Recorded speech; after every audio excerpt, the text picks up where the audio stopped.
home of borders, language, culture. And here he is, winner of the National Radio Hall of Fame Award, Michael Savage. Creatures that are smaller than marsupials. They have names like Anderson Cooper, Wolf Blinky Blitzer. They are the small creatures underneath the leaf droppings of the jungle floor. Instead of focusing today on all of the damage around the world done by the Obamas, instead they're focusing on a speech given by the newest First Lady to appear on the stage, as fresh as Jackie O on her first appearance. And they're frightened because she has trumped all of them. Melania Trump has trumped all of them all at once. And you know, she's so appealing that she's liable to garner a good percentage of Hillary's woman vote simply because she's so appealing. Now, regarding Melania's speech, yes, there's some overlap, but that's, of course, not the issue. The issue is, you know what the issue is? It's not that.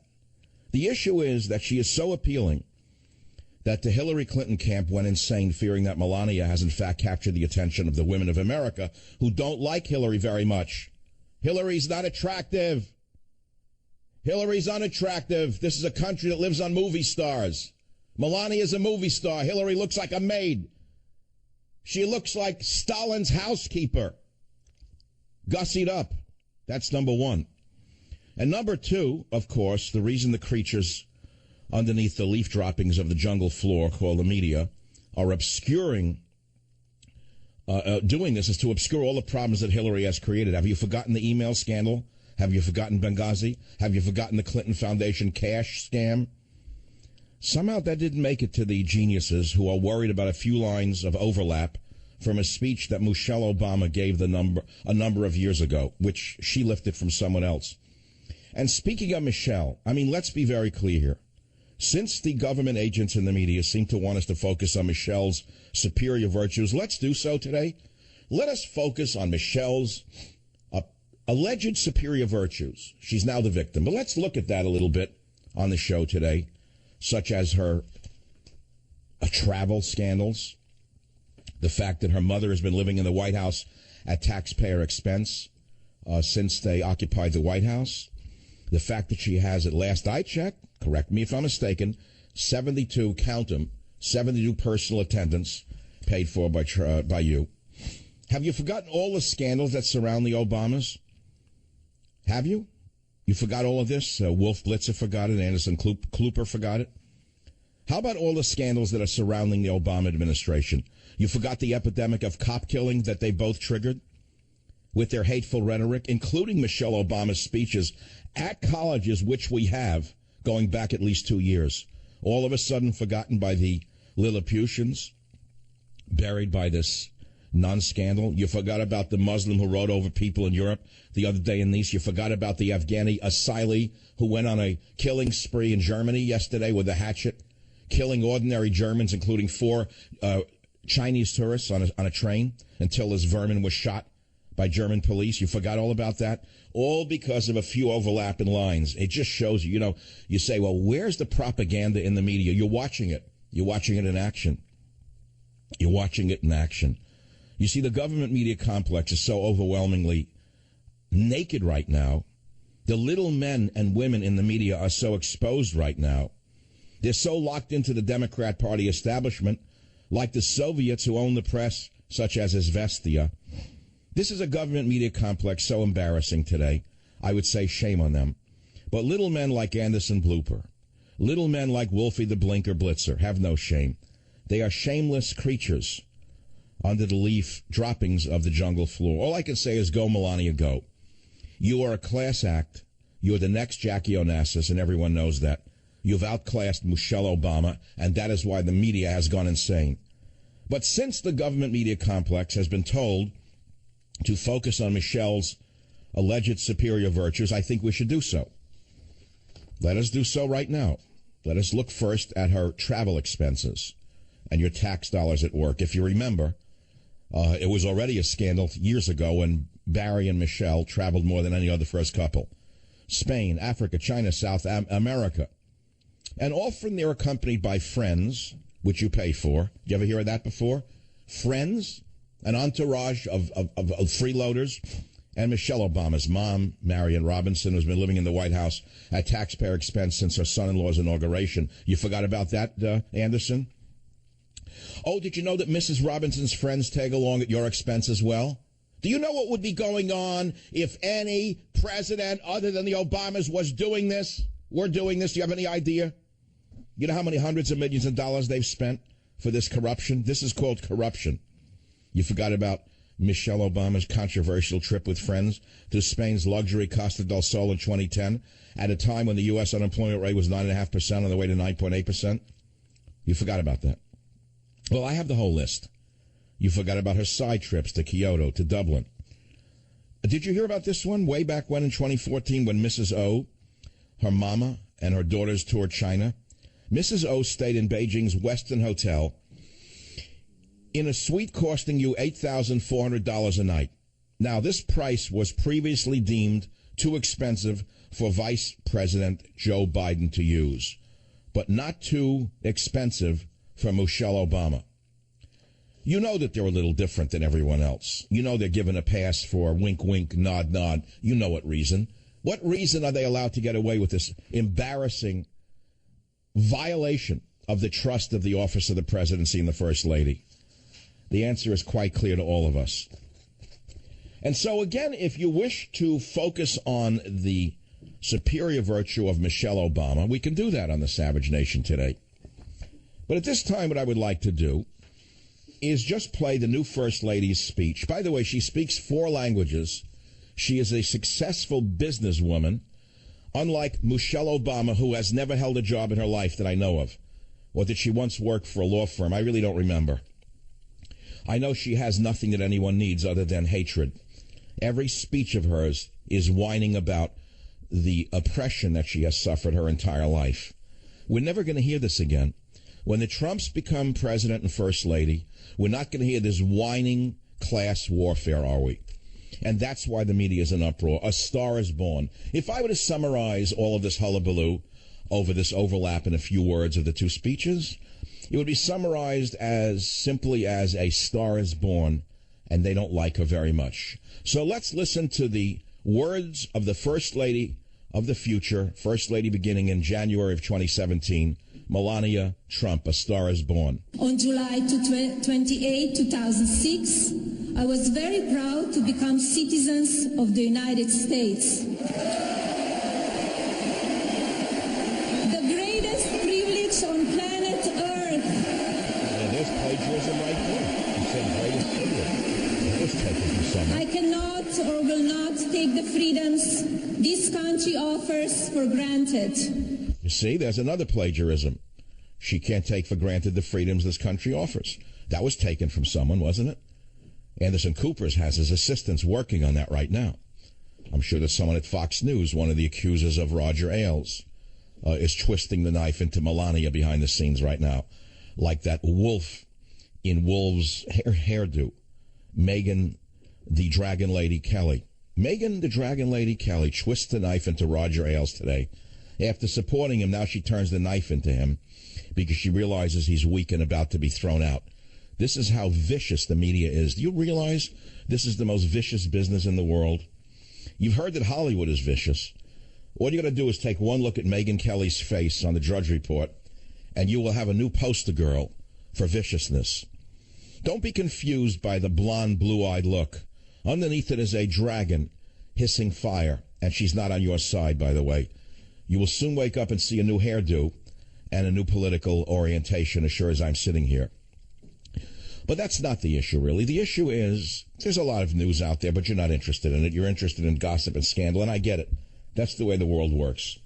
As Cato the Elder wrote about his view of Roman history, he said the average Roman didn't care about where the legions were going, whether they were conquering in Germania.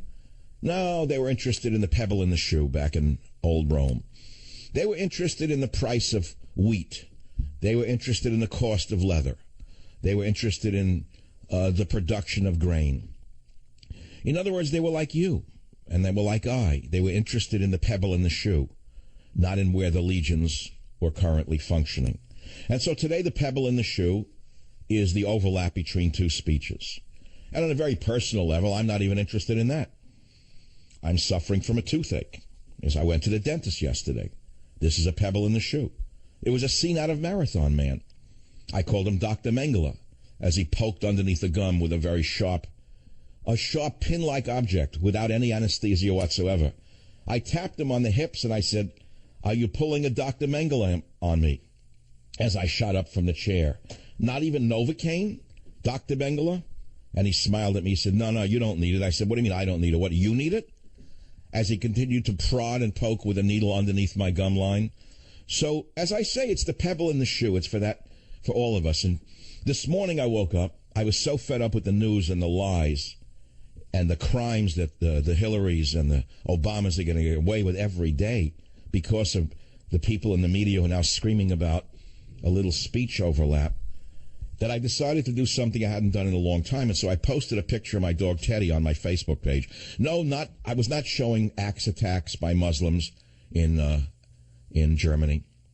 I could have shown him screaming Allah, blah, Allah, blah. And of course the media covered up and said they didn't know what instruments he had in his hand. They didn't know where he was from. They said he uttered something, but they didn't know what it was. If you think the government media complex is bad here, you're right, but you don't know anything about what it can get. All you're going to do is look at what Angela Merkel, the fascist leader of Germany, has done to the press over there. So I went onto my Facebook because I didn't want to put up Allah bar with the axe and the German train. And I put up a picture of my dog Teddy in his new little check coat. And I said, "Teddy says smile. Read my book, Teddy and Me. It will make you forget the horrible world." And it did for about 16,000 people so far. They're interested in my dog, Teddy. But if you want to talk about Michelle Obama, we can do that in her superior virtue. That's very, very good. Ben at WJR has something on Michelle Obama. Ben, go ahead, please. You're the first up from Detroit on the Savage Nation. What's the topic, please? Michael, I'm very excited to get to talk to you. The topic is you mentioned that you weren't sure if Michelle had ever had a real job. Michelle Obama had one job, if you could call it real. She was called a diversity consultant for the University of Chicago, for which she was paid $365,000 a year. Wow, that's a good job. That's a good gig if you can get it. Well, it was such an important job that when she became First Lady, they didn't even bother to replace her. Well, because she did such a great job, no one could follow in her high-heel steps. $360,000 a year to complain about racism. That's a pretty good racket. I bet you that exceeds Hillary Clinton's prices for speeches about the oppressed women of America. Yeah, this country. All right, well, thanks. I didn't know if Michelle Obama had held any real jobs. I guess that explains she has. And so it's a tempest in a teapot, and you know why. It's because Melania is such a class act. She has overshadowed the entire campaign. Everyone loves her. They all know that she's going to absolutely put Trump over the top. That's what's really happening here. It's the Savage Nation. Pebble in the shoe. Back in a minute. Join the Savage Nation. Call now, 855-400-SAVAGE, 855-400-7282. Savage. My Savage Nation is sponsored by SwissAmerica.com, the only company I trust to protect my wealth with gold and silver. Call 800-BUICOIN. Donald is and always has been an amazing leader. Now he will go to work for you. His achievements speak for themselves, and his performance throughout the primary campaign proved that he knows how to win. He also knows how to remain focused on improving our country, on keeping it safe and secure. She couldn't have lifted that from Michelle, because that's not. How could you say improving our country? That didn't come from Michelle. We know that Obama's never improved anything he's touched. He's a destroyer of nations. Take a look at the Middle East. Take a look at Libya. Take a look at America. Take a look at Louisiana. Take a look at Texas. Whatever the man has touched, he's destroyed. She couldn't have lifted that line from her. So I say today, my friends, since the government agents on CNN, MSNBC, and the other outlets want us to focus on Michelle Obama's superior virtues, I think we should do it. I think we should compare and contrast Melania, who speaks 4 languages and is a very successful businesswoman, with Michelle Obama, who I think speaks 1 language fairly well. It's called the language of grievance. A whiny, language that is a whiny rendition of the language. Every speech she gives is some whiny rendition of how victimized she's been all of her life. What a game we've been living through. So I don't want to spend 3 hours on this. I'd like to spend 30 hours on it. But if you care to talk about it, we can do so. Because someone studied this in great detail. And he did such a great job on this. And that's Mr. Pollack from Breitbart. And he found that Michelle Obama copied Saul Alinsky in the speech Melania Trump allegedly plagiarized. But wait, it gets even better.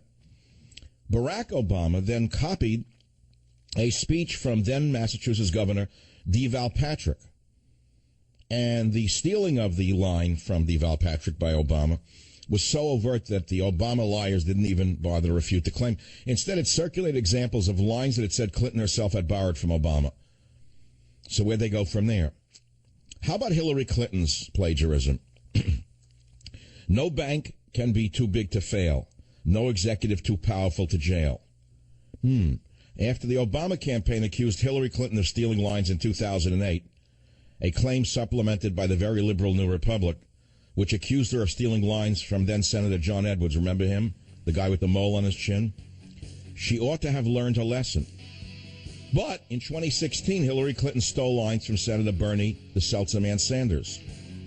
Now, in 2008, Michelle Obama gave a speech called The World as It Should Be.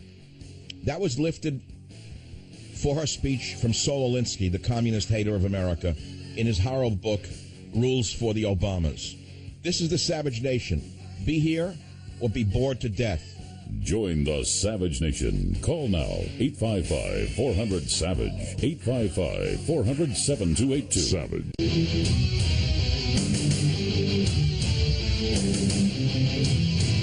My husband's experience exemplifies growth and successful passage of opportunity to the next generation. Stolen from His Daniel success indicates inclusion rather than division. She took the word success. My husband offers a new direction, welcoming change, from a magazine. prosperity, and greater cooperation among peoples and nations.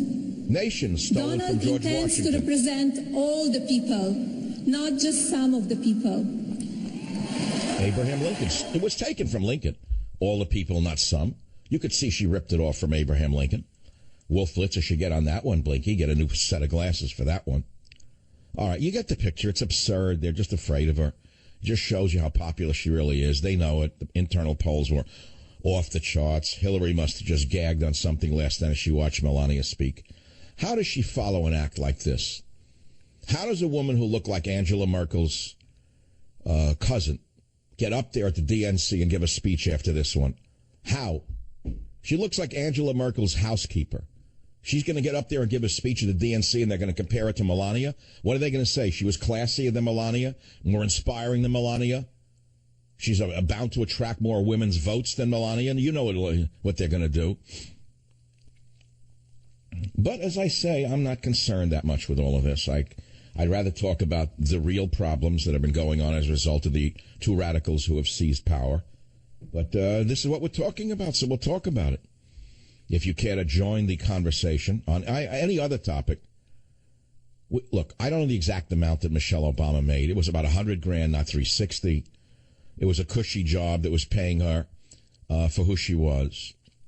By the way, Bill Ayers works at the University of Illinois at Chicago. I wonder if he got her the job. You know Bill, don't you? The old Weather Underground Bill? The guy who, in his youth, in his heyday, wanted to kill 1/3 of America, I think. Correct me if I'm mistaken, unless that was attributed to someone else, and he appropriated it for his own. I don't know. But all I'm caring about right now is the fact that my teeth hurt, where the dentist probed under the gum with a pointy wire without any Novocaine. That's it. I mean, at the end of the day, it's the pebble in the shoe. In fact, all I did was dream about spaghetti and meatballs last night, which I only allow myself to have once or twice a year. And I must tell you that before the show, during the breaks, I did a marathon. You know those hot dog contests where guys can eat hot dogs, more hot dogs than anyone else? I think I can eat a larger meal between breaks when my show starts than anyone in the history of radio and still do the show. I just ate 2 gigantic meatballs and a whole plate of spaghetti and bread. And I chopped garlic into it. I never felt better. I needed it. It was something I was craving it. Spaghetti and meatballs. I don't know why I was craving it. And by the way, these are not the Swedish meatballs that you might see in Sweden. You know what Swedish meatballs are? They're small, mean, no life to them. That's a socialist meatball. That's a Swedish meatball. An American Italian meatball is large, firm, fluffy, and delicious. That's what I just had. Two American meatballs, not a Swedish meatball. If Obama were to serve Obama meatballs, they would be smaller than Swedish meatballs. They would be the size of pieces of meat thrown onto a pizza pie. What do you want to do? What do you want to talk about? Do you want to keep talking about the Melania? I'll do it. I got other stories. Okay, here's another story for you. Here's some red meat. Here's a little red meat for the listeners. They're yawning already in the back of the tent. Think Progress editor says police shootings are a form of justice. An editor at the communist website Think Progress, funded by George Soros, the most evil man on the planet, in the opinions of millions of people who should be hunted down by Interpol, sent out a tweet in response to the killings of 3 Baton Rouge police officers on Sunday, saying black people were taking justice into their own hands. This piece of garbage has a name. The piece of garbage's name is Zach Ford. The piece of garbage works for George Soros's Think Progress LGBT section. Isn't it nice to see how sensitive those in the LGBT community can be? Isn't it nice to see that they also have superior virtue? Haven't we been told that all members of the LGBT community are victims and they all have superior virtue? Well, here's Zach Ford, editor of LGBT section of Think Progress, the communist outlet for Soros, said, given our police haven't been held accountable for murdering black people, it's no surprise some are taking justice into their own hands, Ford said. Then he deleted his tweet. Now, the Think Progress website is owned by the Center for American Progress, whose president is none other than John Podesta, Hillary Clinton's presidential campaign chairman. The journal's editor is James Taranto. That's the Wall Street Journal. And he writes that he believes there is a double standard between reactions to conservative supporters and liberals. Well, no kidding. We know that one for sure. So Melania is the new star. A star was born. She's charming. Everyone loved her. Like a combo of Zsa Zsa Gabor and Jackie O. I have to tell you, remember Zsa Zsa Gabor? She took America by storm with that charming Eastern European accent. That's what this is. I mean, it's simple as that. Everyone's in love with her. And not only that, she was an immigrant who became an American citizen. It's the dream of the progressives. And they're attacking her. She wasn't born into money. She wasn't born with a silver spoon in her mouth. And look where she is today. She's the American dream. They don't know what to do other than, throw a little mud at her with some stupid story about some overlap in some of the lines of her speech and that of the the one with superior virtue, Michelle Obama. So, okay, what do you want to do? It's nothing. It's a tempest in a teapot. You already forgot Brexit. This is bigger than Brexit. This is bigger than the Afghani who went berserk on a train yesterday with an axe, killing and cutting Germans and Chinese tourists till they shot the insect, the Muslim insect from Afghanistan who they gave asylum to. You hear? An asylum went running wild down the train with an axe, screaming Allah on the train, killing people. That got swept under the rug by Wolfie Blinky Blitzer. WABC has a new caller, Bashi on line 8. What's on your mind, my friend? You talking to me, Bashi? I hope so. I don't know anyone else by that name. My name right. I just didn't recognize it. Dr. Savage, how honored I am. I just thought it was important to remind your audience of a thing Michelle said in one of her speeches, and I'll quote, "This is the first time that I'm proud of being an American." Who'd she copy that from? Well, no, I have to say that's her own, because that's how she felt. I don't think she copied it. Well, look how happy she's been ever since then. Well, I don't think anybody else would have said it, so that has to be her original word. Yeah, that's original. That wasn't copied from anyone that I know of.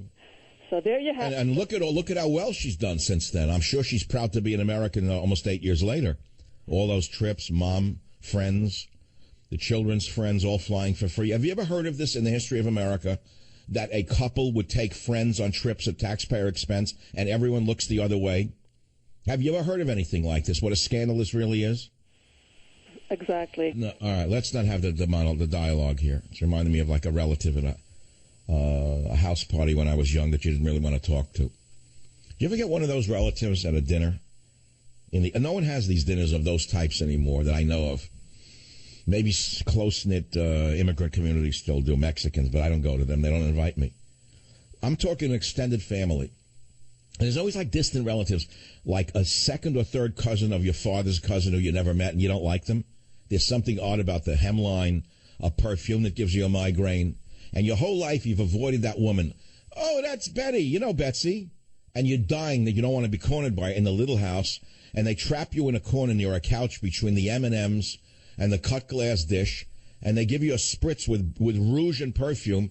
You have to go to a neurologist the next day from the migraine that she gives you. That's what that call just reminded. Hey, look, come on. I'm in a crazy mood. Why? Because CNN is hiding all of the damage that the Obamas have done to this world and covering it up with this nonsense. If it was a just society, Wolf Blitzer would be taken out in handcuffs for what he's done to this country. You say freedom of speech. Okay. Is it freedom of speech to cover up the crimes and misdemeanors of a presidency and all of the scandals and talk about this? I think so. Okay. That's all you want to talk about. Look at all the calls I'm getting on this one. Let's go to KSFO. Bob, my hometown of San Francisco. What do you have to say about the Melania speech and Michelle, the superior Michelle?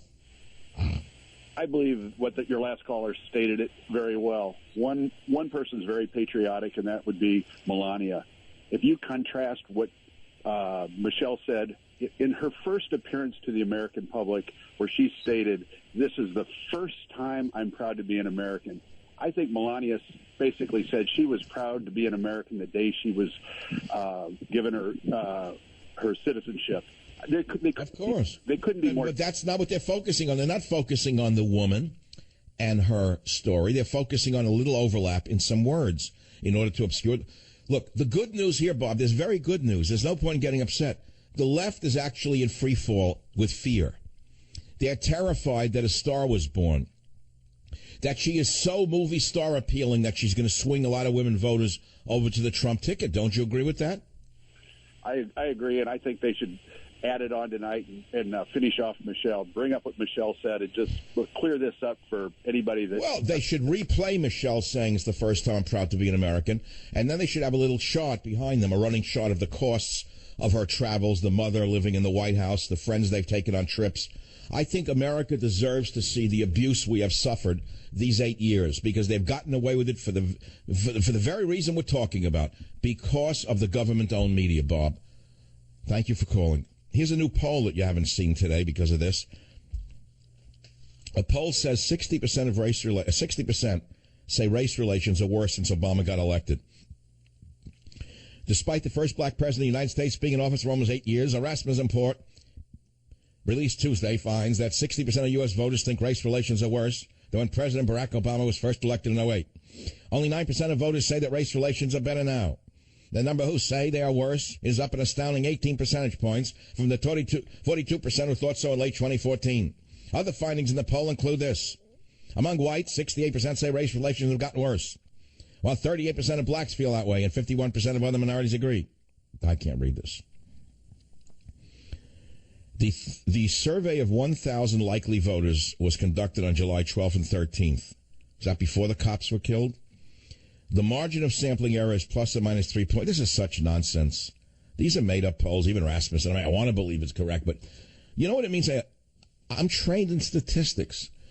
The survey of 1,000 likely voters, you know what that means? Who is a likely voter in America? Anything with a pulse is a likely voter. If they find a field mouse overturned on its back in a meadow, still breathing, they could interview it and ask it how it feels about race relations. And what does it mean? Nothing. Someone wrote the article and made up a fake study, that's all. I mean, I agree that that's probably true, but not the numbers don't mean anything. All right, let's take some calls and move on to other stuff. Well, I don't know what I would talk about. Dental horror stories? I'd almost rather hear your dental horror story. I got so mad at the dentist who I've used for years that I almost tapped out like in a cage fight. I was tapping him saying, Do you ever try to talk when there's instruments in your mouth? I actually perfected it. I am so good at it that when I have tools in my mouth, I can actually explain. I can talk. I can still articulate more so than most Americans. I said to him, what are you doing? Why is that wire probe under my gum? He didn't even swab it with anything. And I like the guy. Maybe it was an off day, the heat of the summer. I don't know what it was. The office was empty. There was only one person there getting a cleaning with a dog on her belly, like a service dog, sitting on it to protect her from the dental hygienist. That's funny. You know, the difference in the world I live in from the world I grew up in is unbelievable. I think it's great that you could take a dog in for a dental clinic. A dog is a filthy creature. I love dogs. You bring it into a dental. You know what kind of filth is on a dog? The pathogens that dog has on its tongue, on its toes. You have any idea how dirty that is to have a dog on you when you're having your teeth done? The Muslims are 100% right. Dogs are filthy. Now bring him in for surgery. Forget Lister's work. Go ahead. Tell him that it's your service pig, and you insist on bringing your service hog in for surgery. You're going to have intestinal surgery, but you're insisting because you're so important, they're going to bring a service hog in with you. So you talk about a meltdown. I tapped out. I was tapping. I said, Dr. Mengele, what do you do? First, I started nice. I said, what are you pulling, a marathon man on me? He didn't even smile. That's what really worried me. And then he went even deeper with the probes. I gave him another tap. I said, hey, I feel like Dustin Hoffman and Marathon Man. Again, no reaction. So finally, I bolted up in the chair and I smiled. I said, hey, Doc, did you actually see Marathon Man? He said, yes. I said, I saw a survey that asked dentists if they hurt people on purpose. And he didn't smile again.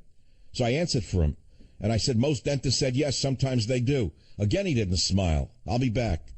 Join the Savage Nation. Call now, 855-400-SAVAGE, 855-400-7282. Savage. My Savage Nation is sponsored by SwissAmerica.com. It's the only company I trust to protect my wealth. Call 800-BUY-COIN. Says, love your opening, Savage. Melania is simply gorgeous and they're all jealous. That summarizes it. That's the take-home message. They are so panicked that she swung women voters over to Trump that they're doing anything they can to try to run it down. But you know what it's doing? What it's doing is people are going to now say, wait a minute, who are they comparing it to?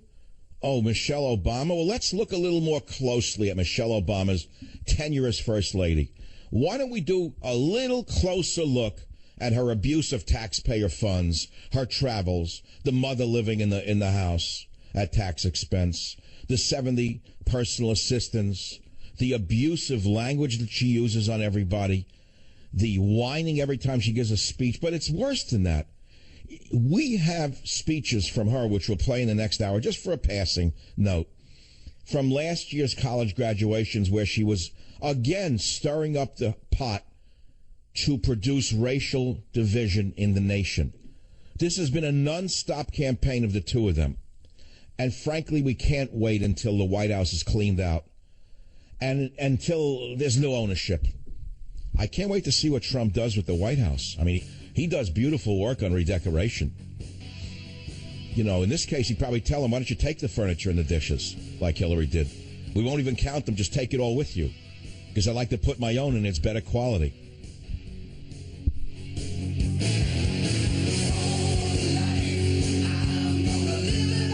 Join the Savage Nation. Call now, 855-400-SAVAGE, 855-400-7282. Warning, the Savage Nation contains adult language, adult content, psychological nudity. Listener discretion is advised.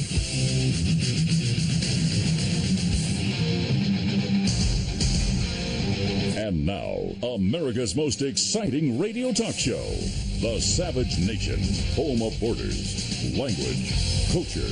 And here he is, winner of the National Radio Hall of Fame Award, Michael Savage. On July 28, 2006, I was very proud to become citizens of the United States.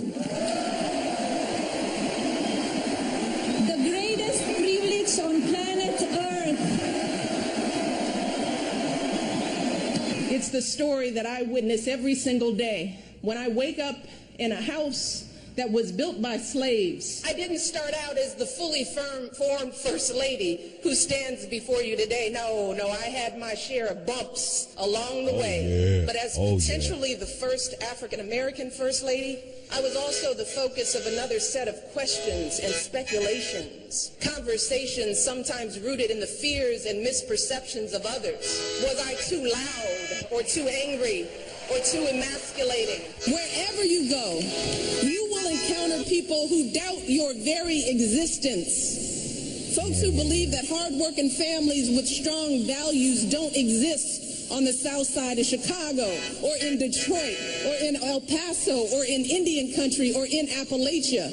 They don't believe you are real. The road ahead is not going to be easy. It never is, especially for folks like you and me. Because while we've come so far, the truth is that those age-old problems are stubborn, and they haven't fully gone away. We know that today in America, too many folks are still stopped on the street because of the color of their skin. Or they're made to feel unwelcome because of where they come from, or they're bullied because of who they love. For the first time in my adult lifetime, I'm proud of my country. And not just because Barack has done well, but because I think people are hungry for change. All right, we got the picture. Yeah, we got the picture.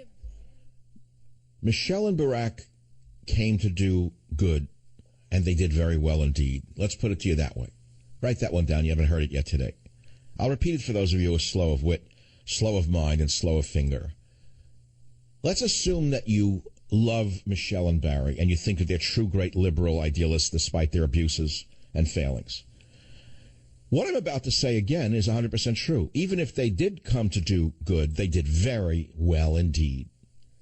And that's the rest of the story. Now let's go to some of the callers on this nun scandal. The bottom line is Melania brought the house down. A star was born. Hillary freaked out with Sidney Blumenthal. They went crazy last night, I would imagine, saying we've got to do something to smear her. She's too beautiful. She's too popular. She's an actual immigrant who waited online. Do something, Sidney, or your head will roll. And so Sidney probably smeared up some of the vermin that worked for him, got them out of a nightclub somewhere at 3 a.m, and told them to smear something up. So they found a little overlap in some of the words that Michelle used that she took from someone else and that Melania used. Now they turned it into a scandal larger than Benghazi, a scandal larger than Emailgate, a scandal larger than the stirring up of cop killings, you name it. Suddenly this is bigger news because of the government-owned media. That's what it comes down to, incidentally. Now, if you want to call me on that, okay, you can do so. Peter on KVOR Radio, welcome to the program. What's your topic? Well, Dr. Savage, if Hillary Clinton and her supporters want to make plagiarism an issue, all they have to do is go to Vice President Joe Biden. Joe Biden was forced to abandon his first run for president because he plagiarized on a college term paper. And the latest... Well, no, I understand that. He actually didn't plagiarize on a college term paper. I studied it. He stole the speech from a British Labour Party member. That's where Joe Biden got the speech. So what are you implying, that Melania should not run for First Lady, and that, what, Trump should divorce her and marry Whoopi Goldberg? What are you saying? No, what I'm saying is that if you want to talk about plagiarism, let's look to don't throw rocks at people if you're guilty of yourself. Okay, thanks for the call. No, I get it. It's not about plagiarism. It's about covering up her success. The country fell in love with Melania. She's the new Jackie O, combined with, as I said to you, the Eastern European woman whose name I forget, Zsa Zsa Gabor. She's a combo of Zsa Zsa and Jackie O. I don't know. We'll have to figure out a new name for, like, Zsa Zsa O. That's what she is. She got I don't particularly like that accent, by the way. I'm not into that charming thing. I prefer English as a first language, personally. But she's charming. She's beautiful. She has a real story. And she certainly trumps Hillary. As I said, Hillary looks like Stalin's housekeeper. You catch her in an off moment. And, you know, women are pretty much into looks, okay, with each other, worse than men are. And Hillary's running what? As a beautiful woman or what? An accomplished woman or what? What is she running as? A charming woman? What is her principal? What is her principal offering Hillary Clinton. Let's see, her experience as Secretary of State. That's right. She has more experience than anyone else on earth. So let's see what her experience has wrought. The Middle East is in turmoil. Libya is in flames. Europe is awash with African and Muslim refugees. There are murders and shootings and deaths. So that's on her resume. So what is she running on? Well, she's only one thing she's running on. Remember, it's the women vote that they're after. And so Hillary's running as, I'm your candidate because I'm a woman, right? Forget all the other stuff. They're not even talking about it. She's running as a woman, appealing to women. That's all she's selling. So now compare her as a woman to Melania. That's the reason you're hearing about this nun story today. It's because Melania sank Hillary's woman boat. It's that simple. The whole woman boat just sank because Melania is a more appealing woman in plain English. That's my analysis. That's what you pay for. It's that simple. You want to go on? Here's another call, very important. Les on KCMO in Kansas City or thereabouts. What's on your mind today, Les? Dental horror story, Dr. Savage. Well, I was in the Marine Corps in 1980 before I got discharged. They decided to get those wisdom teeth out. And one of the wisdom teeth, he felt like a crowbar. I could hear it ripping. He had his hand on the side of my face, pressure it. Wait, a military? Are you talking about a military dentist? Oh yes, sir. As a Navy doctor, we was a Marine. Oh well, dental work to the military is like dental, military music. Yeah, he said he couldn't numb it after he told me what was going on. After the horror was over, he couldn't numb it. And why? Why didn't he give you Novocaine? He gave me Novocaine, and it worked in all the teeth but one. That one of the wisdom teeth, he couldn't. He said the nerve ran through it. He couldn't. It's a mess. I was just joking, but I felt like I was Dustin Hoffman in the dental chair yesterday. That was the point of the story. It was a joke, a throwaway story. Now we're going to get dental horror stories. I knew it. It's okay. We can do it if you want. Now there's some sound out there that I should play. Now there's a big story as well, and it's the story that the new Prime Minister of Britain, whose name is Theresa May, who was the equivalent of Foreign Secretary while I was banned in Britain. She became the foreign, whatever they call it in England, for this fake conservative who just lost, whatever his name is. I don't remember him either. Theresa May. Now, the new British Prime Minister was asked by a leftist in the Scottish National Party the following in clip one. Listen carefully. It's a big story.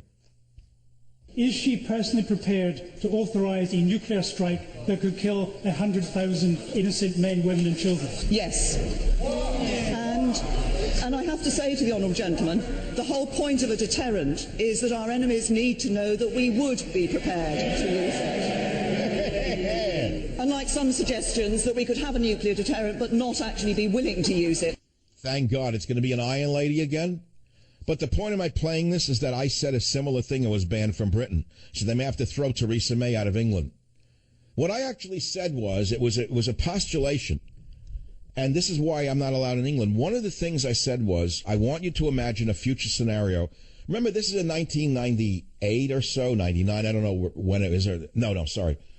In the late 2000s, I was banned from Britain in 2009. That's when I read it on the Drudge Report. And I couldn't believe it, that they actually would do a thing like that to me. First of all, my show wasn't even received in England.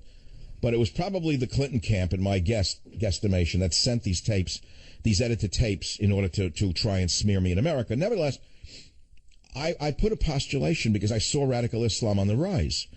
And I said on the radio show, if you remember, some of you may remember, I said, what would you do? You have a Hobson's choice. If in the future a radical Muslim nation or group gets their hands on a nuclear weapon, I said, I'd rather kill 100 million of them than see 100 million of us die. That's what I said.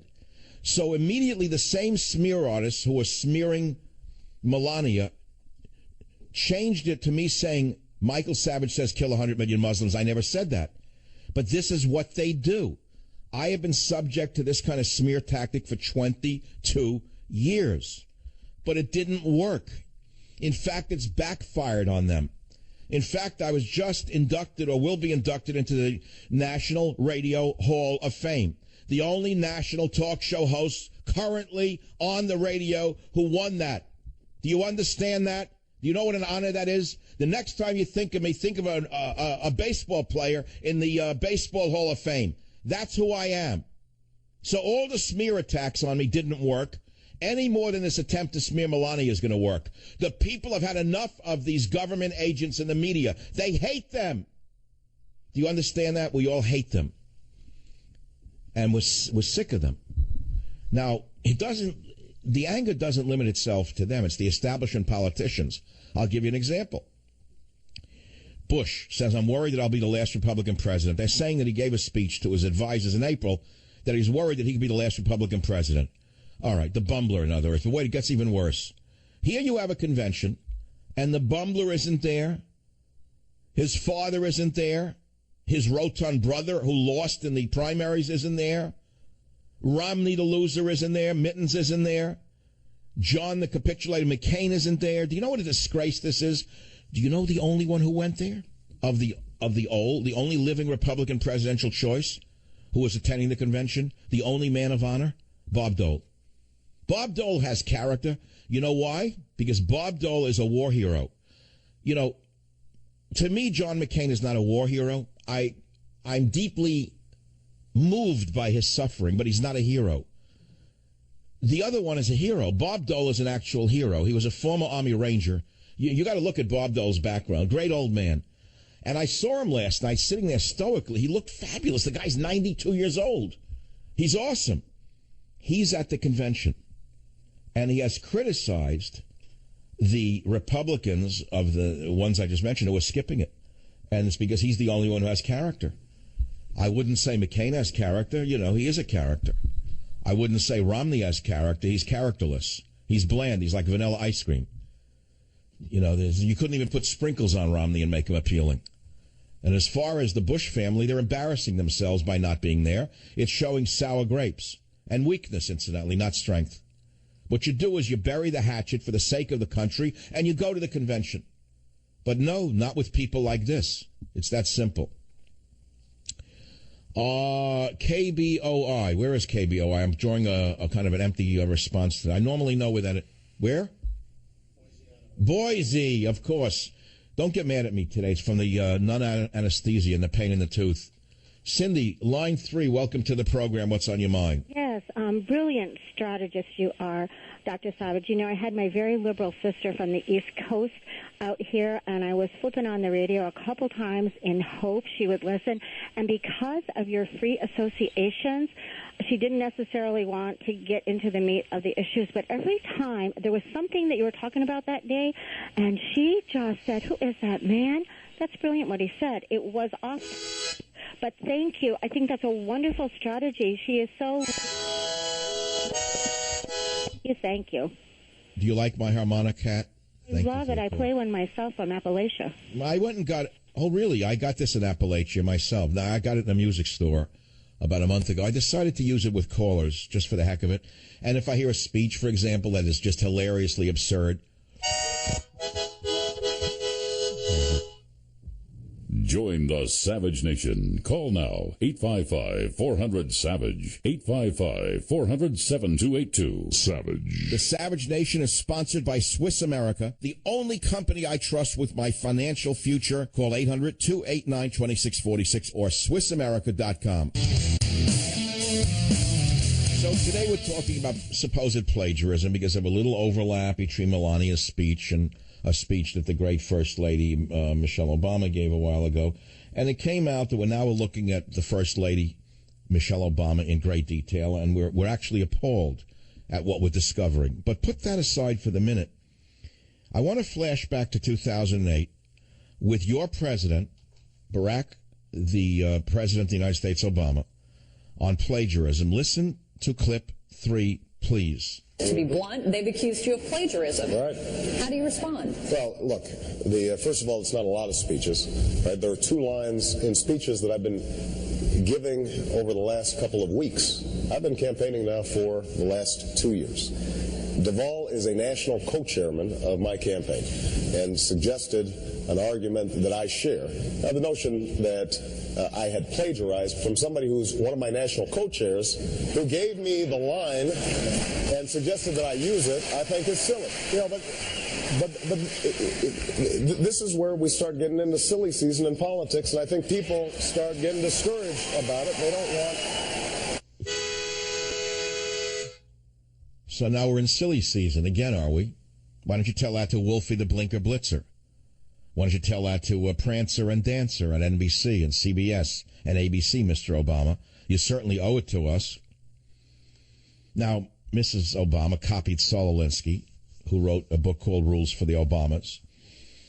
In a speech to Melania, Trump allegedly plagiarized. Who was the first one to start the ball rolling on this? Is there anyone out there who can tell me who dug this up? Which one of the lowlifes in the media did this first? Who, for Hillary, did this? I already played the British Prime Minister saying the nuke would kill hundreds of thousands, which is a great... And no one responds. None. But this is all you want to talk about. Well, you got to go with the news. You got to go with the flow. The flow is this. Here's a little bit of a flow for you. Remember when we heard about the transgender orientation of the military and how outraged we were that they would pay for sex change operations while war heroes are dying in the hallways of VA hospitals? You know what they've just... Remember what I said? Wait a minute. How can a transsexual even serve in the military who's about to have such a procedure? It will take them out of duty, if they're even in duty, for 2 years. Guess what just came out? Wait till you hear this. You're not going to believe it. They should all be lined up and arrested for this. Join the Savage Nation. Call now. 855-400-SAVAGE. Savage.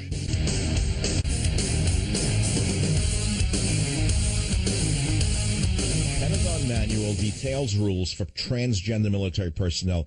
Of all the shames this administration has committed, this is the height of shame. Why? It's not because of the transgender issue.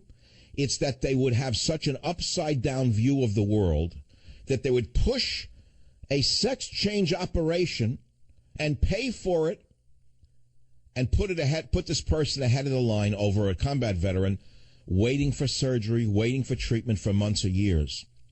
Pentagon has issued a comprehensive manual detailing protocol for service members undergoing a sex change transition that includes, listen to this, extended time off.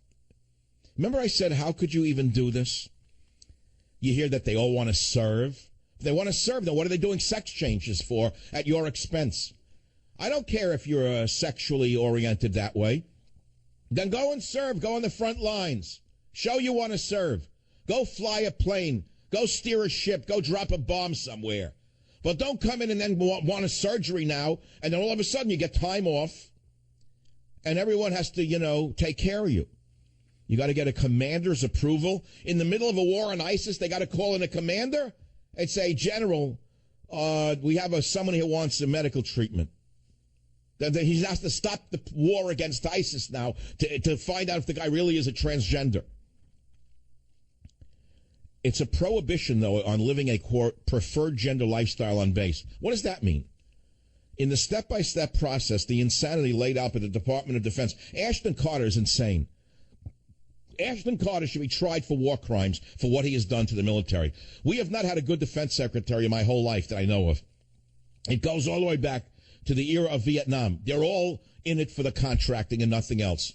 These guys come from a background of academia, consulting, and working as a go-between between contractors and the taxpayers. So you say Department of Defense. They're not really defense-oriented in any way. This one's the worst of all of them.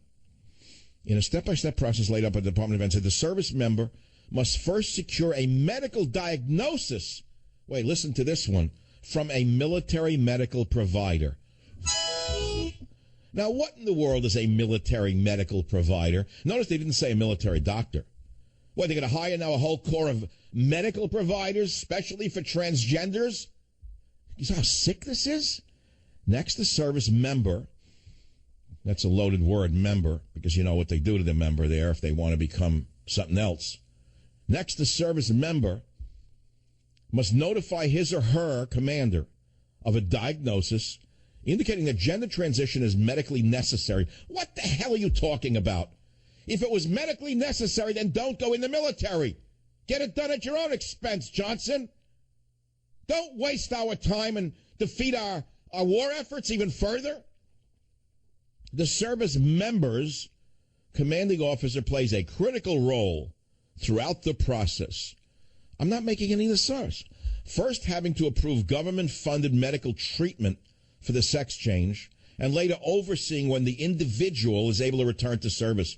What are they, insane? What, 3 years later, when the war is over, I'll come back into service for the pension? There are currently between 1,300 and 1,600 transgender service members in the active force, according to a study by the so-called RAND Corporation. Well, this is what happens when you have a community organizer ruining every branch of the United States of America. This is what he would do. He would turn everything upside down. The 18-page manual takes effect on October 1st. The directive makes clear that, quote, effective immediately, no otherwise qualified service member may be involuntarily separated, discharged, or denied reenlistment or continuation of service solely on the basis of their gender identity, which means, okay, why don't you stay in the military so we'll give you free medical care and we'll take care of you for the next 5 or 10 years. You won't have to lift a rifle. You won't have to do anything for the military that is at all related to military activity. This is what happens when you have community organizers running the United States government. Oh, I hope that Melania and Donald become the leaders of this free nation. I pray to God. And if you just tuned in, we're talking about the nun scandal here, and it's all because Melania is a Star is Born. It's a Star is Born combination of Zsa Zsa Gabor and Jackie Onassis. Hillary went green with fear and envy, because I got to define it for you again. You know, in the forest of conversation or monologues that I've given you today, you may have actually missed the most important thing I said. And here it is. I'll say it again. Hillary has nothing to run on other than she's a woman, and she has no one to appeal to that she already doesn't have in her pocket other than the undecided woman. Raise your hand if you agree with that. That's logically irrefutable. You can't argue with my logic. It's as tight as a drum.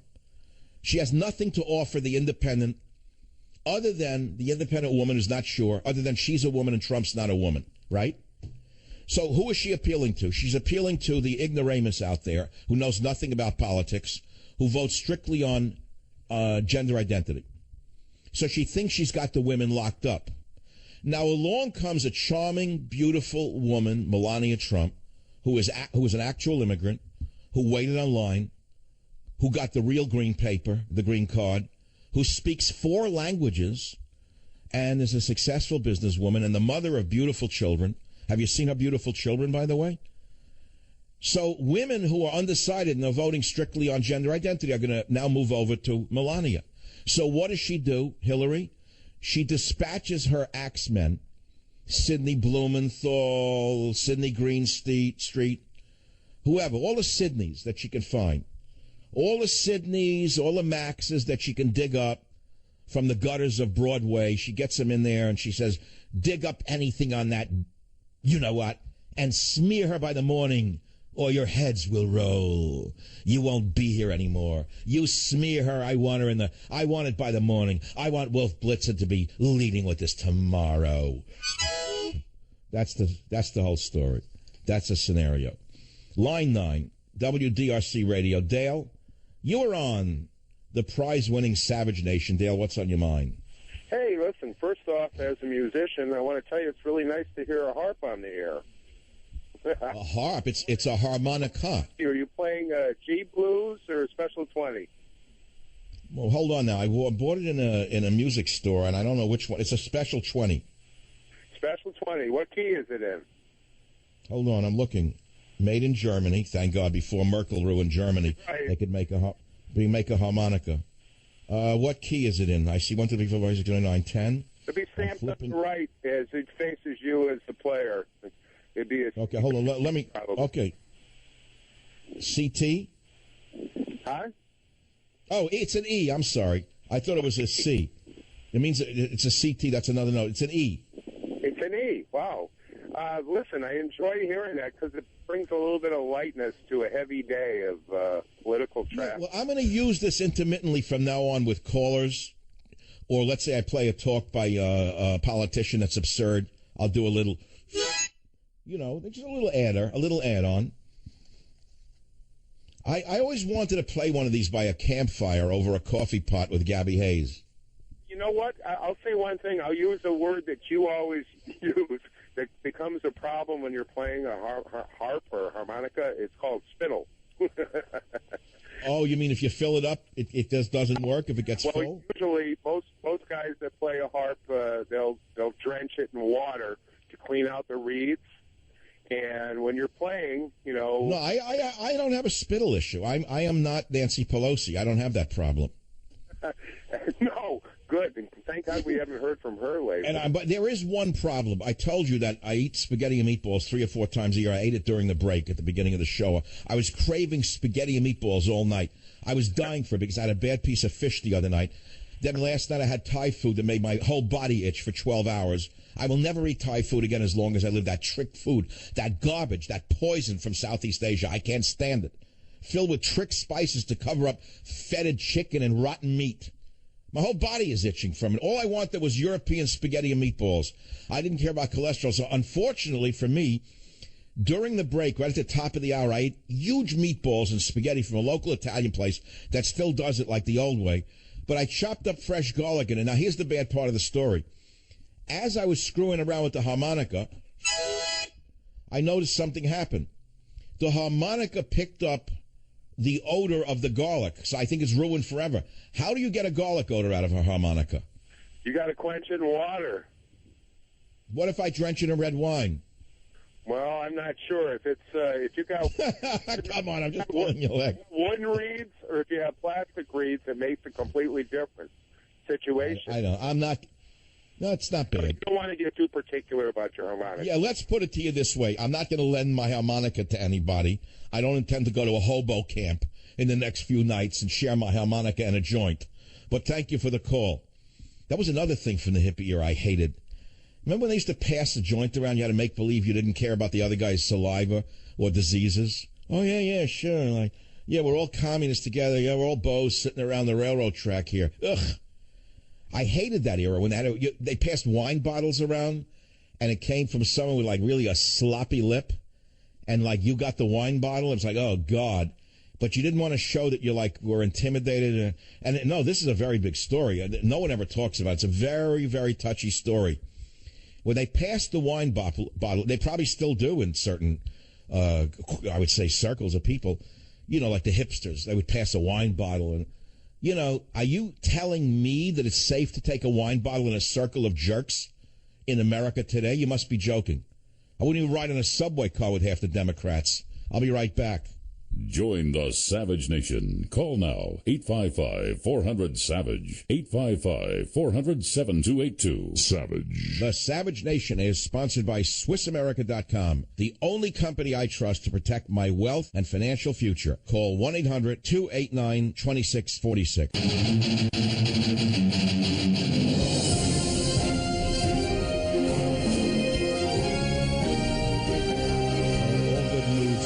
To an end. Another cop is dead. I repeat, the war on police has just escalated. In Kansas City, Kansas, reported 10 minutes ago, a police captain was killed. No identity of the suspects. Of course, they know who they are because they jumped out of a car and ran away, but they're not reporting who they look like. We know they were not nuns from the local convent. We can pretty much tell you that. But the officer is dead. Officer shot at 22nd and Haskell. Start prayers, unknown condition. How did it happen? Kansas City police surrounding a building where they believe one of the suspects who shot a KCK officer is hiding.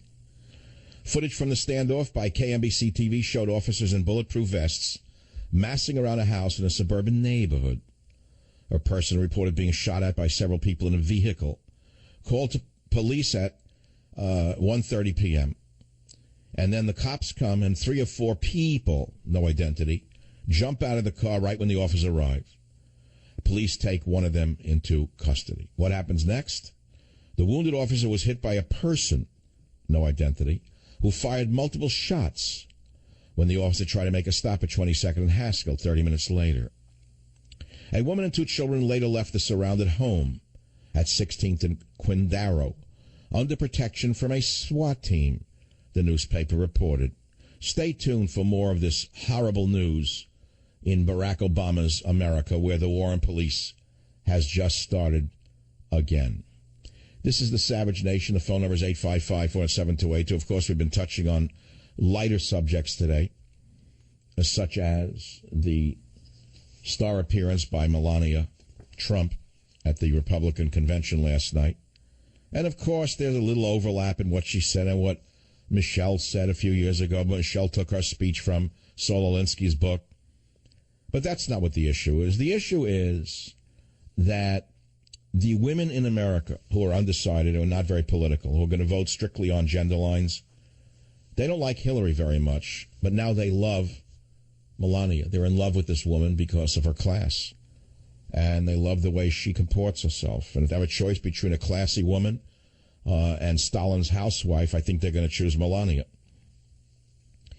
Of course, the very same Politico that is covering this nun scandal, who started it all this morning, buried the Clinton Foundation cash scandal, buried Benghazi, buried the email scandal, buried virtually every scandal surrounding Hillary Clinton, because Politico, as you well know, is nothing more than an arm of the Clinton campaign. That's all it is. The same Politico has never covered Michelle Obama's travel scandals, never covered the fact that her mother lives in the White House for free these 8 years, never covered the fact that whenever they go on trips, that is Mrs. Obama, she takes with her, very often that is, her own friends as an entourage, because that's part of her lifestyle. And, of course, they never covered that at Politico. She likes her side trips as well. And we have the coverage of that, but it's certainly not being covered by Politico, nor do I expect it to be covered by Politico, an arm of the Democrat machine. WYAB Radio, James, what's your topic? Go ahead, please. Yes, Dr. Savage. Kind of an honor to talk to you, but touching on the subject you said about transgenders in the military, as a former military member, it's easy to understand why we do this, and I'm sure you've already got it, but it's once again like the Medicare system. You're gonna include all these people in and bloat up the entire system so you can take out. Do you know how many millions of dollars it's going to cost to pay for these transgenders' surgeries and the time that they're not going to serve anybody for 1 second? How many millions of dollars that should be spent in fighting the war against ISIS? Or if you want to spend it on medical services, why not provide it to war veterans who are dying in hospitals because Obama has neglected them? This is a disgrace. It's a national disgrace. In any other country, there would be impeachment hearings for putting this ahead of the care of war veterans. No question about it. When I come back, more about this shooting just now in Kansas City. Maybe we'll have a picture of the perpetrators. Not that it'll matter. Al Sharpton will come out and tweet that you can understand their rage and their anger. No doubt Jesse Hyde Jackson will come out and mumble something about how if only they give more money to people who are poor, this kind of thing wouldn't happen. Or, you'll hear the normal run of speeches. They'll be fueling up their private jets to be flying down to Kansas City to see if they can sue the dead officer's widow for anything, see if they can milk any gold out of his teeth as he lay in the ground. It's a disgusting time to be in America in some ways. It's also very enlightening and hopeful, especially when you see a classy couple like the Trumps waiting to enter from stage right. This is the Savage Nation. Back in a minute. And now, America's most exciting radio talk show, The Savage Nation, home of borders, language, culture. And here he is, winner of the National Radio Hall of Fame Award, Michael Savage. On July 28, 2006, I was very proud to become citizens of the United States. The greatest privilege on planet Earth.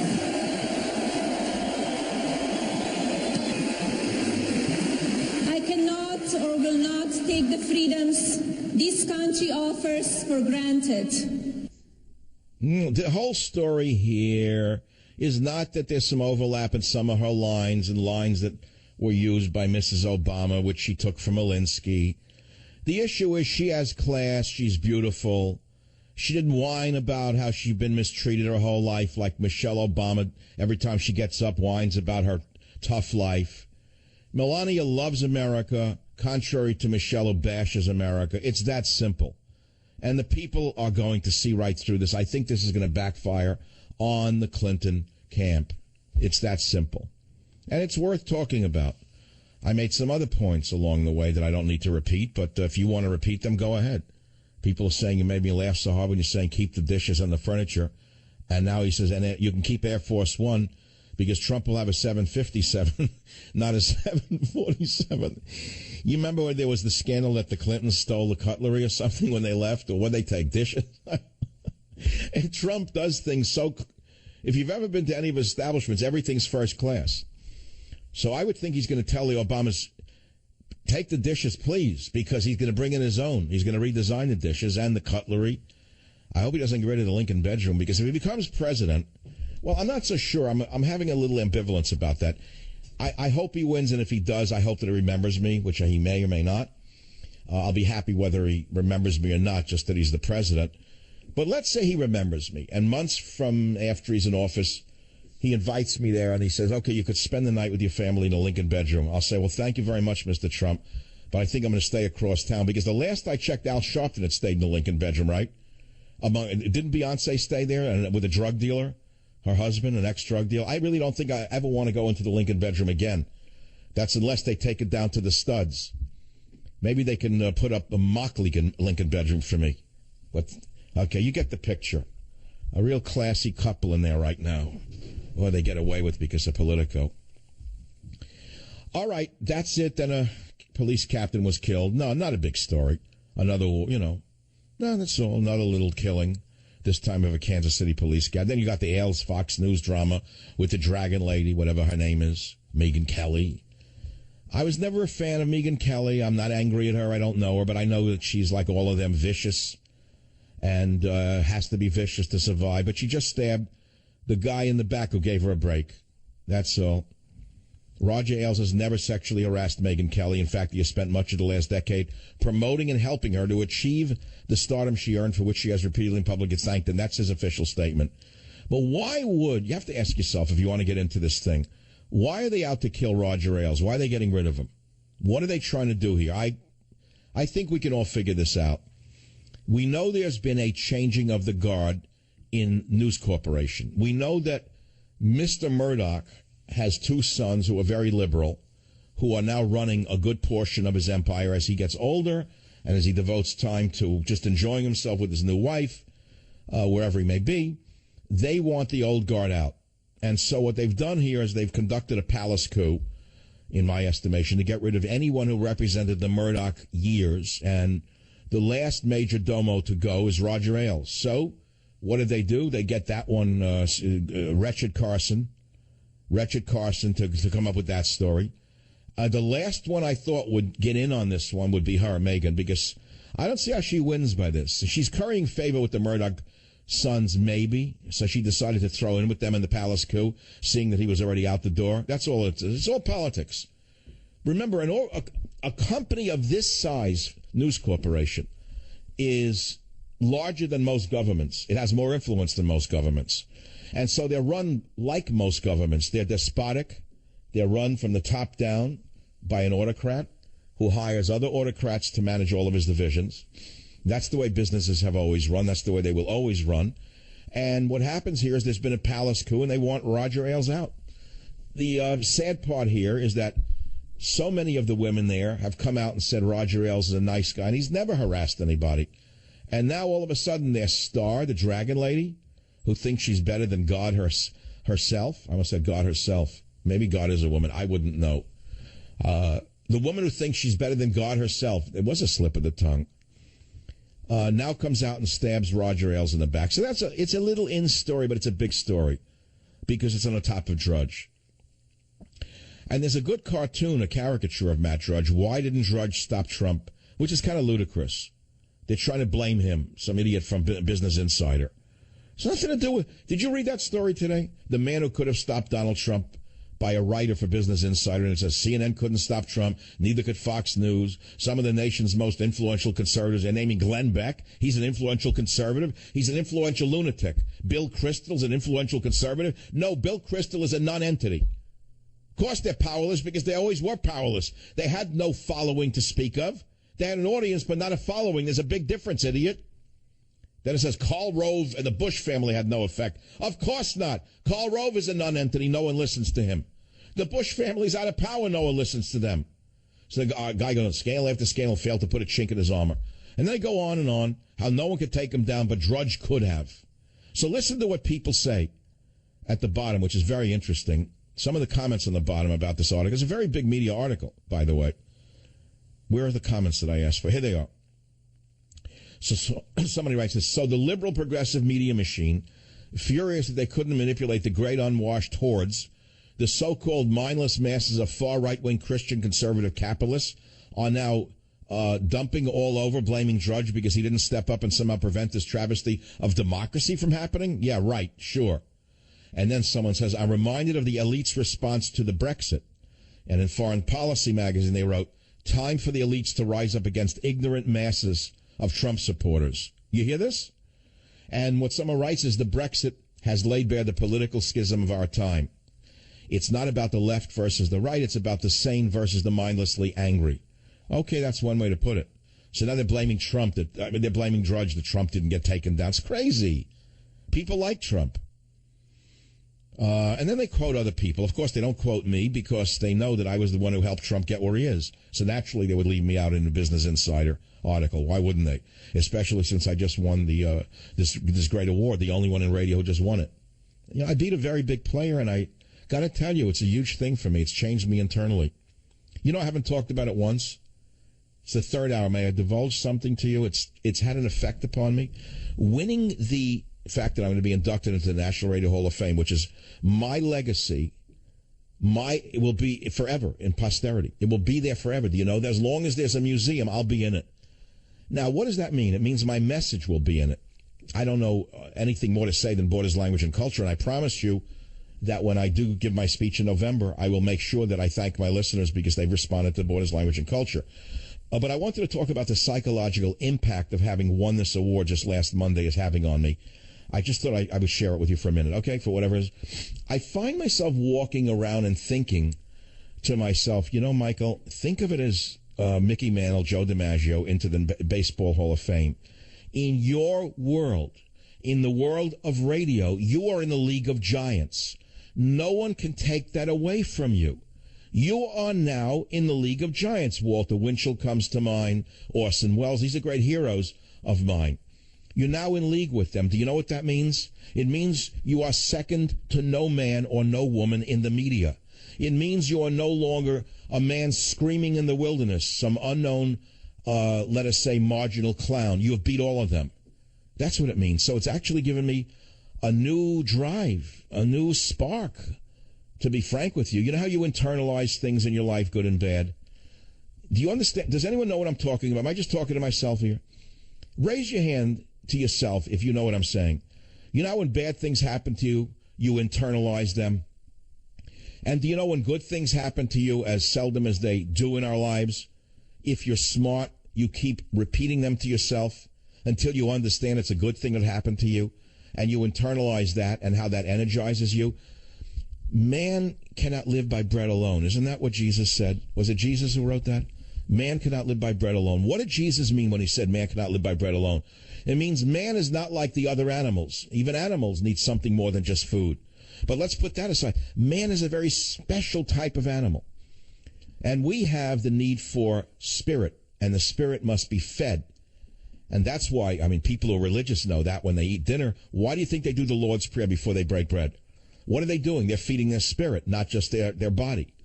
And so what I'm saying is that when you win an award like this, which is so profound, this is not a marginal award. This is as big as it gets. And nobody on Fox News has won this award. No, Gretchen Carlson didn't win it. She'll not be in the Hall of Fame. Megyn Kelly didn't win it. She won't be in the Hall of Fame. Bill Maher's not in it. I beat them all. That's right. The guy from the Bronx, the one they all like to pretend doesn't exist. I beat them all. It's internalized, and it's going to give me more power than I've ever had in my entire life, and I'm just winding up for the next phase of my career. Do you know that? I am now energized with God's will. Now, it's all up to him, not up to me. It's all up to God. I'm energized for quite a few more years in radio. Unlike some who are saying they're going to leave, or they're going to quit, or they're finished, or they're dying, or they're leaving, or they can't go on, or they don't want to go on. I feel the opposite. I feel like I want to go on for another 10 years. And on that note, I have nothing else to say, and so I will do this instead. Join the Savage Nation. Call now, 855-400-SAVAGE, 855-400-7282. Savage. Hey, our Savage Nation is sponsored by SwissAmerica.com, the only company I trust for wealth insurance, gold and silver. Call 800-BUICOIN. Again, the cop-killing epidemic continues. A police captain was gunned down in cold blood today in Kansas City. And the media, of course, is hiding the perpetrators. The cop killings have become more lethal than ever. And what it will lead to is a collapse of the social order itself. If you would like to see your village or your town burned to the ground, with lowlifes looting stores and supermarkets stripped of their produce, go ahead. Keep being a moronic liberal, because that's what you're going to get. Now, at last night's convention, Sheriff David Clark was extremely powerful and very literate, and he is a real critic of the fake Black Lives Matter organization. Listen to what he said in clip 10. What we witnessed in Ferguson, in Baltimore, and Baton Rouge was a collapse of the social order. So many of the actions of the Occupy movement and Black Lives Matter transcends peaceful protest and violates the code of conduct we rely on. I call it anarchy. He's a great guy. I hope he's put in the charge of something when Trump becomes president. What would David Clark be good at? Head of the FBI? That'd be interesting. Imagine if we had a real crime stopper in the FBI instead of a politician from Wall Street. Wouldn't that be something? With no baggage, no connections to banks? Another real hero last night was Navy SEAL Marcus Luttrell at the RNC. And you have to hear his soundbite number 12. Not only do the leaders have to step up and support us, but the family, and those of us in here, we're all family. We step up and we back them up too. Not only that, we hold them accountable for every position and office that they hold. Look, either way, the only way we survive this is together, not apart. In order for any life to matter, we all have to matter. You understand? You hear that one? Tell that to Black Lives Matter. Tell that to all of the people who tell you that your life doesn't matter. Do you know that this administration under Michelle and Barack Obama is so mean that they refuse to light the White House in blue in honor of all the police that have died because of their sloppy rhetoric? Do you know that? Now, I want you to think back. Michelle and Barry had the audacity to light the White House in the rainbow colors when they passed same-sex marriage. And you say, well, that's a nice thing. And yet they won't honor all the fallen police. Why is that? I'll let you figure it out. I mean, it's pretty clear. The battle lines are drawn, and it depends upon which side of this battle you are. And what happened at the convention yesterday is the fact that a new star was born named Melania Trump. I had never seen her speak before. I'd always seen her as a silent, beautiful woman behind Donald. I never heard her talk. I actually met her once, now that I think about it. You know, many years ago, now that I think about it, her and the child was very little.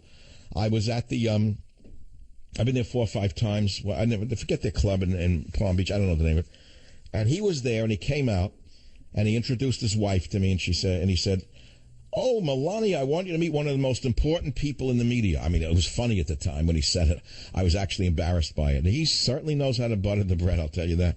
And she was very charming, very European, very dignified. That was the only time, I never heard her speak. All she did was smile. So when she spoke last night in her sort of broken English, whatever you want to put it, the Zsa Zsa Gabor-esque delivery or vernacular, with her charm, you know what happened? The Hillary camp went ballistic. Hillary turned green, and she realized that Melania is going to pull in a lot of women voters who are voting strictly based on gender, if you want to call it that. I call it sex, because the word gender doesn't apply to people. It really does apply to something other than people. It's a misuse of the term to refer to people's gender. It's their sex, not their gender. But I don't want to go into semantics with you right now. Many women are going to vote based upon their gender. And they're going to vote because Hillary's a woman. I'll vote for a woman, anyone but a man, because they've been brainwashed with the whole women's movement thing. Well, now along comes Melania, who's going to pull a lot of those women away, and Hillary panicked. So she gets the goons at Politico who work for her, no doubt, arm's length with buffers. You know how it works. And the goons at Politico are told to do a hit piece on Melania. So they probably spent all night after the clubs and the drinking, seeing if they can overlay some of the speeches. And lo and behold, one of the geniuses at Politico finds an overlap, and presto, it's a plagiarism job.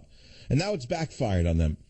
Because now, as I said at the beginning of the show, and I'll repeat, since the government agents at Politico want us to focus on Michelle's superior virtues, that's what people are doing. And they're finding out there are no superior virtues. It's all quite tawdry if you look very carefully, my friends. When I come back, all the news, views, and reviews that you've come to expect right here on the Savage Nation. Since the government media complex has been told to focus on Michelle's alleged superior virtues, I think we should do so. Let us do so right now. Let us look first at her travel expenses and your tax dollars at work. If you remember, it was already a scandal years ago when Barry and Michelle traveled more than any other first couple. Spain, Africa, China, South America. And often they're accompanied by friends, which you pay for. You ever hear of that before? Friends, an entourage of freeloaders, and Michelle Obama's mom, Marion Robinson, who's been living in the White House at taxpayer expense since her son-in-law's inauguration. You forgot about that, Anderson? Oh, did you know that Mrs. Robinson's friends tag along at your expense as well? Do you know what would be going on if any president other than the Obamas was doing this? We're doing this. Do you have any idea? You know how many hundreds of millions of dollars they've spent for this corruption? This is called corruption. You forgot about Michelle Obama's controversial trip with friends to Spain's luxury Costa del Sol in 2010 at a time when the U.S. unemployment rate was 9.5% on the way to 9.8%? You forgot about that. Well, I have the whole list. You forgot about her side trips to Kyoto, to Dublin. Did you hear about this one way back when in 2014 when Mrs. O, her mama, and her daughters toured China? Mrs. O stayed in Beijing's Westin Hotel in a suite costing you $8,400 a night. Now, this price was previously deemed too expensive for Vice President Joe Biden to use, but not too expensive for Michelle Obama. You know that they're a little different than everyone else. You know they're given a pass for wink, wink, nod, nod. You know what reason. What reason are they allowed to get away with this embarrassing violation of the trust of the office of the presidency and the First Lady? The answer is quite clear to all of us. And so, again, if you wish to focus on the superior virtue of Michelle Obama, we can do that on the Savage Nation. We know that Obama's never improved anything he's touched. He's a destroyer of nations. Take a look at the Middle East. Take a look at Libya. Take a look at America. Take a look at Louisiana. Take a look at Texas. Whatever the man has touched, he's destroyed. She couldn't have lifted that line from her. So I say today, my friends, since the government agents on CNN, MSNBC, and the other outlets want us to focus on Michelle Obama's superior virtues, I think we should do it. I think we should compare and contrast Melania, who speaks 4 languages and is a very successful businesswoman, with Michelle Obama, who I think speaks 1 language fairly well. It's called a language of grievance. A whiny language, that is. A whiny rendition of the language. Every speech she gives is some whiny rendition of how victimized she's been all of her life. What a game we've been living through. Someone studied this in great detail, and he did such a great job on this, and that's Mr. Pollack from Breitbart. And he found that Michelle Obama copied Saul Alinsky in the speech Melania Trump allegedly plagiarized. But wait, it gets even better. Barack Obama then copied a speech from then Massachusetts Governor Deval Patrick. And the stealing of the line from Deval Patrick by Obama was so overt that the Obama liars didn't even bother to refute the claim. Instead, it circulated examples of lines that it said Clinton herself had borrowed from Obama. So where'd they go from there? How about Hillary Clinton's plagiarism? No bank can be too big to fail. No executive too powerful to jail. After the Obama campaign accused Hillary Clinton of stealing lines in 2008, a claim supplemented by the very liberal New Republic, which accused her of stealing lines from then-Senator John Edwards. Remember him? The guy with the mole on his chin? She ought to have learned her lesson. But in 2016, Hillary Clinton stole lines from Senator Bernie, the Seltzer man Sanders. Now, in 2008, Michelle Obama gave a speech called The World as It Should Be. That was lifted for her speech from Saul Alinsky, the communist hater of America, in his horrible book, Rules for the Obamas. Megyn the Dragon Lady Kelly twists the knife into Roger Ailes today. After supporting him, now she turns the knife into him because she realizes he's weak and about to be thrown out. This is how vicious the media is. Do you realize this is the most vicious business in the world? You've heard that Hollywood is vicious. What you're going to do is take one look at Megyn Kelly's face on the Drudge Report, and you will have a new poster girl for viciousness. Don't be confused by the blonde, blue-eyed look. Underneath it is a dragon hissing fire, and she's not on your side, by the way. You will soon wake up and see a new hairdo and a new political orientation as sure as I'm sitting here. But that's not the issue, really. The issue is there's a lot of news out there, but you're not interested in it. You're interested in gossip and scandal, and I get it. That's the way the world works. As Cato the Elder wrote about his view of Roman history, he said the average Roman didn't care about where the legions were going, whether they were conquering in Germania. No, they were interested in the pebble in the shoe back in old Rome. They were interested in the price of wheat. They were interested in the cost of leather. They were interested in the production of grain. In other words, they were like you, and they were like I. They were interested in the pebble in the shoe, not in where the legions were currently functioning. And so today the pebble in the shoe is the overlap between two speeches. So, as I say, it's the pebble in the shoe. It's for all of us. And this morning I woke up. I was so fed up with the news and the lies and the crimes that the Hillarys and the Obamas are going to get away with every day because of the people in the media who are now screaming about a little speech overlap, that I decided to do something I hadn't done in a long time. And so I posted a picture of my dog Teddy on my Facebook page. I was not showing axe attacks by Muslims in Germany. I could have shown him screaming Allah, blah, Allah, blah. And, of course, the media covered up and said they didn't know what instruments he had in his hand. They didn't know where he was from. They said he uttered something, but they didn't know what it was. If you think the government media complex is bad here, you're right, but you don't know anything about what it can get. All you're going to do is look at what Angela Merkel, the fascist leader of Germany, has done to the press over there.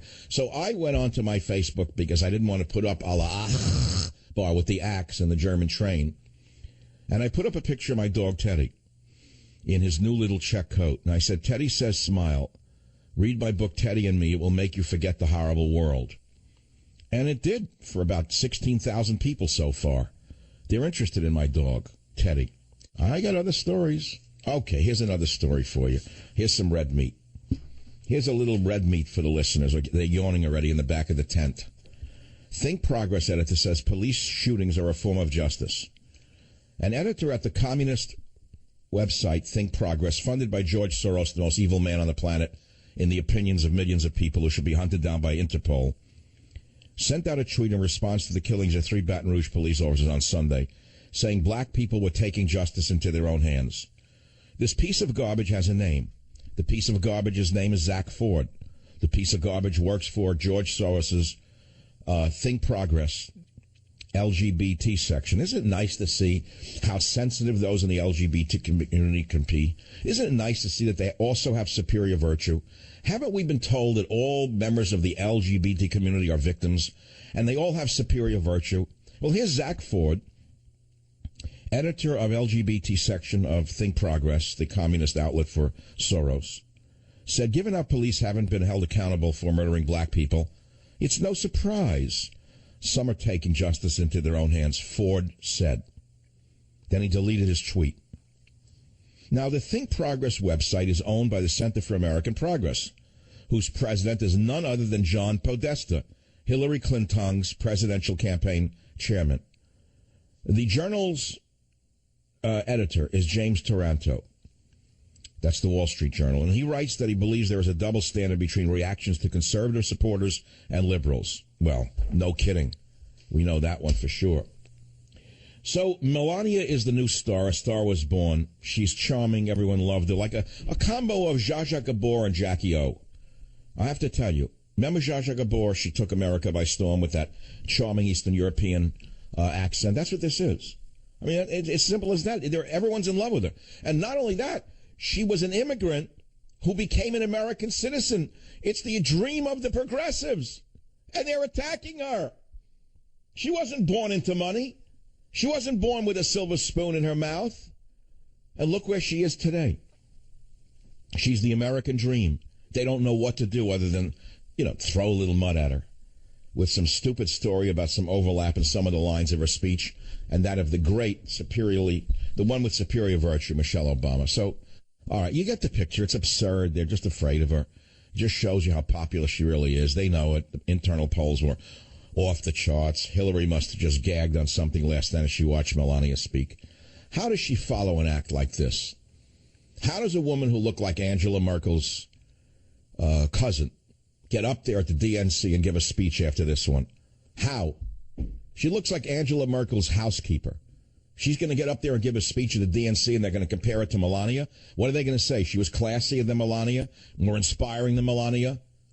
She's about to attract more women's votes than Melania, and you know what they're going to do. But as I say, I'm not concerned that much with all of this. I'd rather talk about the real problems that have been going on as a result of the two radicals who have seized power. But this is what we're talking about, so we'll talk about it. This is nothing. It's a tempest in a teapot. You already forgot Brexit. This is bigger than Brexit.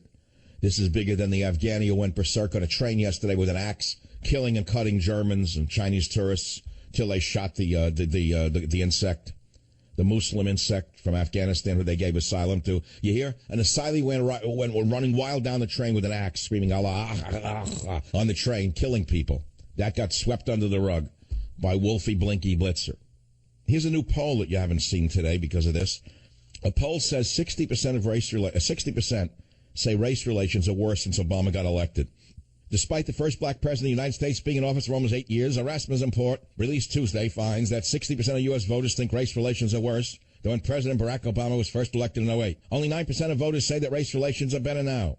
The number who say they are worse is up an astounding 18 percentage points from the 42% who thought so in late 2014. Other findings in the poll include this. Among whites, 68% say race relations have gotten worse, while 38% of blacks feel that way and 51% of other minorities agree. I can't read this. The survey of 1,000 likely voters was conducted on July 12th and 13th. Was that before the cops were killed? The margin of sampling error is plus or minus 3 points. This is such nonsense. These are made-up polls, even Rasmussen. I want to believe it's correct, but you know what it means?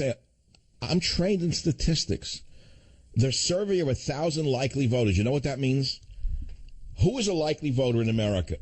Anything with a pulse is a likely voter.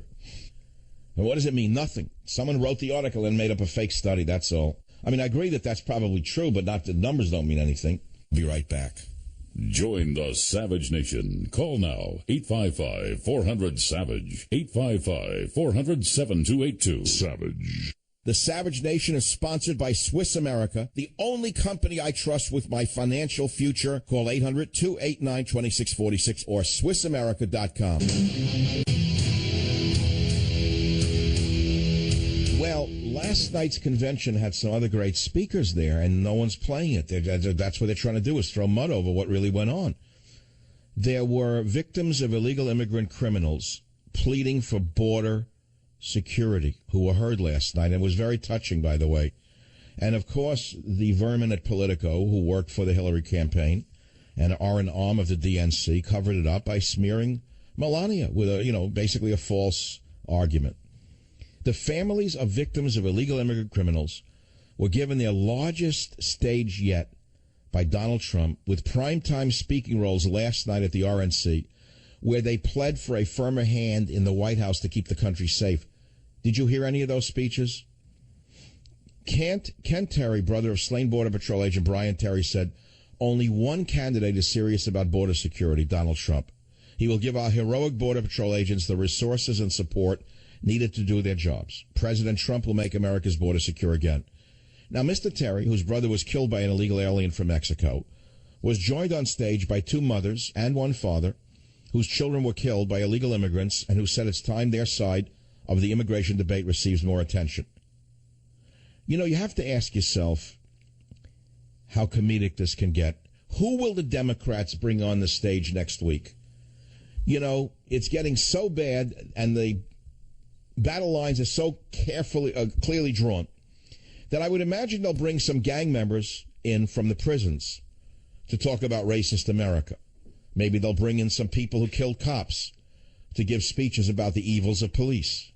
Maybe they'll bring in some crackpot fake scientist who makes millions of dollars a year on global warming research to talk about the dangers of global warming and how it's more dangerous than ISIS.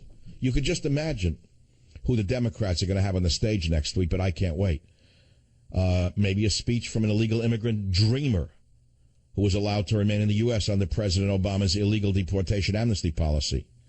The fact of the matter is there is a dichotomy, and there is a clear difference, and there's a clear division within the electorate over America's chaotic immigration policy. Hillary Clinton has pledged, of course, not to do a darn thing about securing our borders. In fact, she will not crack down on criminal aliens who have stolen the lives of loved ones from these families. She will make sure that more of them are brought in to steal more lives and to take more of our scarce resources. So I would say to you that you have a clear choice. Do you want President Hillary Clinton who gives a voice to illegal alien families? Or do you want American families who are fed up with the illegal aliens running all over this country and basically abusing us every which way they can? It's a very clear choice.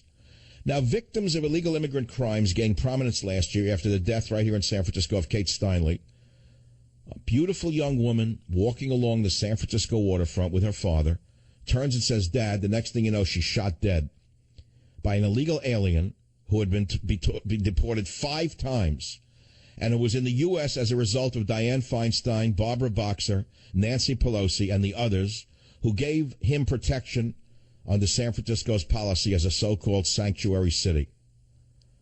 There are other cases, such as that of Marianne Mendoza, whose son, a police officer in Mesa, Arizona, was killed when an illegal alien driving drunk the wrong way on a highway crashed into his car.